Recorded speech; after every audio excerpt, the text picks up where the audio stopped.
సునాదస్వరము June 22. పిల్లలనేమి పెద్దలనేమి తన యందు భయభక్తులు గల వారిని యెహోవా ఆశీర్వదించును. యెహోవా మిమ్మును మీ పిల్లలను వృద్ధి పొందించును.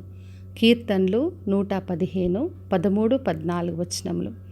మరి ప్రభు ఈ రోజున వాగ్దానం చేస్తున్నాడు. పిల్లలేమి పెద్దలేమి తన యందు భయభక్తులు గల వారందరినీ యెహోవా ఆశీర్వదిస్తాడని వాగ్దానం చేస్తున్నాడు. మరి యెహోవా మిమ్మును మీ పిల్లల్ని వృద్ధి పొందింపచేయనని చెప్తున్నాడు.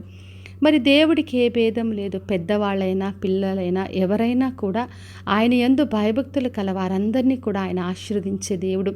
మనలను మన సంతానంను దీవించే దేవుడు. మరి అబ్రహాము దేవుని వెంబడించినప్పుడు పెద్ద వయసులో ఉన్నాడు. దేవుని యందు భయభక్తులతో విశ్వాసంతో ఉన్నందున దేవుడు ఆయనను గొప్పగా ఆశీర్వదించాడు.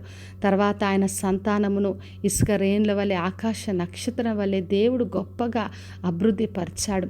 మరి అబ్రహాము చూపించిన విశ్వాసాన్ని బట్టి దేవుడు ఆయనను ఆయన సంతానాన్ని గొప్పగా దీవించాడు. తర్వాత అబ్రహాము సంతానము కూడా దేవుని యందు భయభక్తులు కలిగి ఆయనను అనుసరించడం బట్టి వాళ్ళు కూడా ఎంతగానో దీవించబడ్డారు.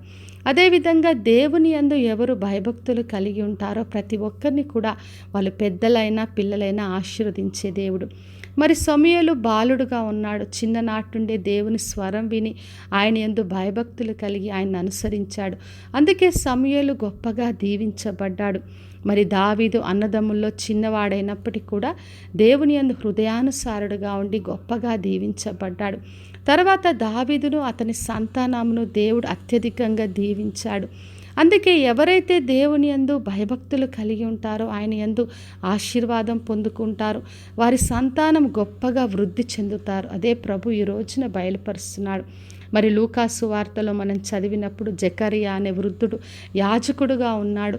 దేవుడు ఆయనను దర్శించి దీవించాడు. ఆయన సంతానముగా ఉన్న బాప్తీసమిచ్చు యోహాను దేవుడి యందు భయభక్తులు కలిగి ప్రభు కొరకు మార్గం సిద్ధపరిచాడు.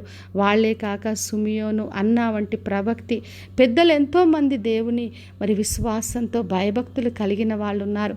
మరి యేసుక్రీస్తుని ఎంతోమంది యవనస్తులు వెంబడించారు.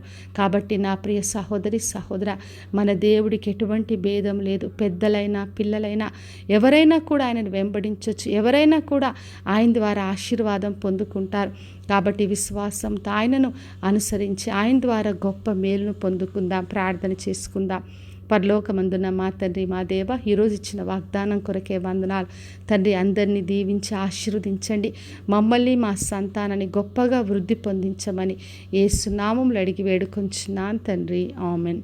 ఈ శుభవచనము వినిచున్న ప్రతి ఒక్కరి జీవితంలో నెరవేర్చబడునుగాక. నేను మీ ప్రియ సహోదరి మంజులా చరణ్.